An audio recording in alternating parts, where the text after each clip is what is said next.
Hi there! This is Carol and welcome back again to my YouTube channel.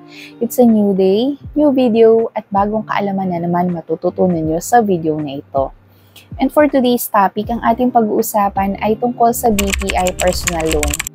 Ano nga ba yung mga requirements para makapag-apply sa BPI personal loan? Gaano naman po katagal yung processing? And meron po ba tayong kailangan na bayaran na service fee and charges para makapag-apply dito? Yung mga dapat nyo pang malaman tungkol sa BPI personal loan. So, if you are ready, let's begin. Ang mga bangko ay may iba't ibang products and services na ina-offer. So, kasama na po rito ang loans. And marami po tayong klase ng loans. Meron po tayong housing loan, auto loan, personal loan, business loan, and marami pang iba. Pero for today's topic ay magpo-focus po muna tayo sa BPI personal loan. Una sa lahat, ano yung personal loan? It is a multi-purpose cash loan with affordable payment terms and no required collateral documents. So, since multi-purpose nga siya, kahit anong purpose pa yan ng pag-a-apply nyo, ay pasok na pasok po kayo rito.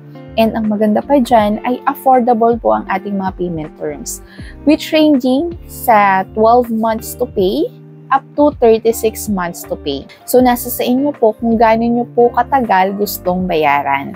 And ang maganda pa rito ay no required collateral documents needed para makapag-apply po sa BPI personal loan. Ano-ano nga po ba yung mga purpose na kailangan para makapag-apply po sa BPI personal loan? So, katulad ng sinabi ko kanina ay multi-purpose siya and depende po sa purpose ninyo, wala namang impact yan. As long as ma-indicate lang natin or ma-document po natin yung specific purpose po ninyo doon sa ating application form. So, pwede po yung educational, if ever po, for educational purpose talaga siya, pambayad ng tuition, pambayad ng miscellaneous, or others pa po. Pwede naman travel-related, pwede naman din pong pang-repair ng inyong mga bahay. Pwede naman din po for bills payment, for debt consolidation. So, depende po sa inyong purpose. And marami pa, kailangan lang talagang indicate natin ito sa ating application form. How much naman po yung pwede kong mahiram if in case na ako ay mag-a-apply for BPI personal loan? Pwede tayong makahiram ng 3 times ng ating mga gross monthly income, which ranging to 20,000 up to 3 million. Meaning to say, magbe-base po sila sa ating gross monthly income, minimum ng 20,000 up to 3 million ang ating capacity na makahiram sa bangko for this type of loan. Pero magbe-base pa rin po si bangko dun sa mga proof of income po na nare-receive natin. And of course, hindi lang naman po doon nagbe-base si bangko sa mga proof of income natin. Meron syempre mga background checks pa po yan if ever na meron pa po tayong mga other loans sa iba't ibang financial institutions. So magbe-base sila if kaya pa po ng capacity to pay po ninyo yung i-avail po nating personal loan. Gaano naman po katagal yung processing ng ating personal loan? Ating process ay will take 5 to 7 banking days after po ma-receive yung ating mga loan applications and requirements. So, syempre, meron din pong turnaround time para ma-receive ang ating mga applications since, syempre, marami pong nag-a-apply. And don't you worry guys kasi nagbibigay naman po sila ng acknowledgement receipt once po na ma-receive po nila yung ating mga application forms and requirements.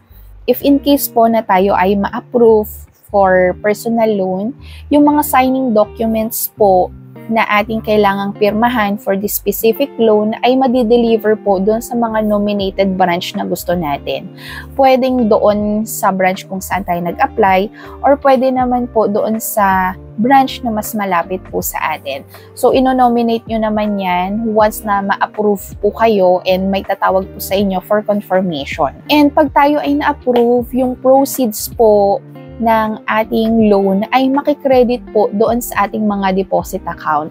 and 1 to 2 banking days po magre-reflect yung ating mga proceeds doon sa ating mga account after mag-sign ng ating mga loan documents. Pwede ba tayo mag-apply kahit wala pa tayong deposit account or wala pa tayong existing bank account with the bank? The answer is yes. Pwede po tayong mag-apply ng personal loan kay BPI kahit wala pa po tayong mga existing bank accounts. Once naman po na nag-apply tayo and na-approve tayo for this type of loan, ay may tatawag naman po sa inyo na kailangan nyo na pong mag-open ng deposit account para doon po makredit yung proceeds ng ating niloan. Meron po bang any fees and charges para makapag-apply dito sa BPI personal loan? Yes, meron po tayong tinatawag na one-time processing fee na 1,500 na idinideduct doon sa approve amount sa atin. So, for example, ay na-approve ka sa 50,000 po na niloan. So, ang may credit na lang po sa inyong mga bank account ay 48,500 since may processing fee nga po tayong 1,500. And for 250,000 naman na approved loans or with business purpose, government requires a documentary stamps worth 1 peso and 50 cents for every 200 pesos na na-approve sa ating loan. So, required po ang doc stamps katulad ng sinabi ko for 250,000 na na-approve po sa atin. Ano-ano nga po ba yung requirements to apply for this type of loan? So, kailangan lang natin is one government-issued ID and make sure po natin na valid po ito. Kailangan din po natin ng signed application form na kung saan ay meron po sa mga different branches po natin na makukuhang application form. So, kailangan po ay fully filled out po ito. And of course, yung ating mga proof of income. Ano-ano nga po ba yung mga example ng proof of income? For employed ay kailangan natin ng at least latest 3 months payslip. Or di naman kaya latest ITR. So, mamimili lang po kayo dun sa dalawa kung ano po yung kailangan nyo pong ipasa. Isa lang doon sa dalawang nabanggit ko. Paano naman po kaya pag self-employed? For self-employed naman po ay kailangan natin ng audited financial statements or di naman kaya yung latest ITR po ninyo. Or DTI or SEC registration certificate po ninyo if ever na kayo ay may business. How about naman po yung mga OFW? Pwede rin po ba sila mag-apply? Yes, pwede pong mag-apply ang ating mga OFW. So, ito po yung mga requirements para naman po sa agency base. Kailangan naman po natin ng latest and unexpired POEA contract or employment contract with boarding date. For direct hire naman po ay kailangan natin ng latest 3 months proof of remittance or latest and unexpired POEA validated information sheet or latest POEA overseas employment or tinatawag nilang OEC and latest employment contract or pwede naman pong consularized COE if ever na yung remitter is permanently resident na doon sa country na pinagtatrabahuhan nila. Paano naman po kaya kung alati or ito yung mga clients po na based po doon sa mga remittance na nare-receive nila? So, ito ay pwedeng proof of remittance or latest bank statement kung saan nakikredit yung remittance natin. Or, pwede namang latest and unexpired POEA validated information sheet or latest employment contract or consularized COE. Paano po ako mag-a-apply ng BPI personal loan? Pwede po tayo mag-apply through online or pwede naman tayo mag-apply through branches. Pwede po tayo mag-walk-in sa any BPI branch na malapit po sa atin. Po kaya tayo magbabayad doon sa loan na kinuha natin? Paano yung setup? So, since ang ating mga proceeds ay nare-require na makredit dun sa ating mga deposit account, ang payment din ay deduction from our deposit account. So, ito ay auto-debit and ang magiging due date po ninyo sa deduction ng inyong mga payment ay kung ilan po na-credit ang mga proceeds doon sa ating deposit account. For example, nag-apply ako ng loan and na-credit po siya ng January 10 sa aking account. So, ang magiging due date ko na for every month is every 10th of the month.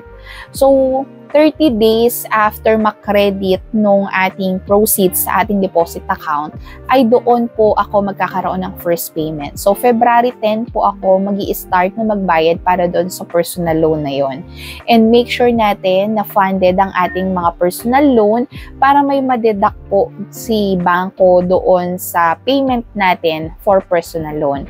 And if ever na wala po silang madeduct within that day, ay magkakaroon din po yun ng penalty if ever na wala po silang ma-deduct sa ating mga account. Paano po natin malalaman yung ating babayaran if ever? Pwede nyo naman pong bisitahin yung BPI online website wherein merong loan calculator po doon. Then, magta-type ka lang ng desired amount po ninyo kung magkano yung gusto nyong i-loan para makita nyo po yung magiging monthly pay po ninyo. Pero if ever po na hindi nyo siya mahanap, ganito lang po siya i-compute. For example, gusto ko pong mag-loan ng 100,000. And gusto kong malaman kung magkano yung magiging monthly term ko every month. So, sa 100,000, gusto ko ay 12 months to pay ko lang siya babayaran. So, para makita natin yung interest na papatong doon sa ating monthly, ganito po siya i-compute. So, 100,000 times 1.2%. So, ang kanyang sagot dyan ay 1,200 pesos. So, yung 1,200 pesos na yun yung papatong doon sa ating monthly principal. Interest for this type of loan is 1.2. Yun po yung magiging monthly interest po niya. So, para naman mahanap natin yung pinaka-principal amount, kung how much yung principal per month natin. 100,000 divided by 12 months. So, ang magiging sagot dyan is 8,333.33. So, principal pa lang po yun. Ibig sabihin, kung i-divide natin yung 100,000 for 12 months ay 8,333.33. Since meron nga po siyang interest na 1.2% per month, ay idadagdag po natin yung 8,333.33 plus yung 1,200 na interest. So, ang magiging monthly amortization nyo po is 9,533.33. So, yun yung babayaran nyo per month kay bangko or yun yung magiging monthly amortization nyo for 12 months to pay. O kaya yung mga OFW na gustong mag-avail nitong personal loan natin, katulad ng sinabi ko kanina, ay pwede naman po silang mag-apply. Yun nga lang, if ever na nasa abroad po sila, ay pwede naman sila mag-apply through online. Pero kapag kailangan na po natin mag-sign ng mga signing documents para makredit na siya doon sa account natin, ay nire-require po na physically present po during the signing ng documents dito sa Pilipinas. If ever na gusto nyo po mag-apply, ay kailangan po na i-timing nyo po talaga na nandito po kayo sa Pilipinas para makapag-sign ng mga signing documents. And once naman na nakapag-sign po kayo ng inyong mga signing documents for this type of loan, ay magkakaroon naman din po kayo ng copy. So, para magkaroon po kayo ng guidance sa amortization schedule po ninyo kung kailan and para din matrack po ninyo yung inyong mga payments. And of course, para magkaroon din po kayo ng copy ng terms and conditions. Pero paano naman po natin malalaman or gusto ko mag-follow up ng status ng personal loan kasi wala pa pong nagte-text sa akin. Paano ko pong mako-confirm yung status? So, pwede naman po tayong mag-visit sa any BPI branch, malaman yung status. Kaya tumawag po tayo sa contact center which is the 88-910,000 para malaman natin yung status ng ating application. So, lahat po ng ating mga loan application ay subject for approval. And magbe-base po sila doon sa mga income documents na ipinapasa natin. And para doon din sa ating mga background checks, magba-background checks pa po ang bangko. So, naka-base po sila doon if ever na approvable po tayo or madedenay tayo sa application. So, I hope na nakatulong itong video sa inyo para mas maunawaan nyo yung regarding sa personal loan.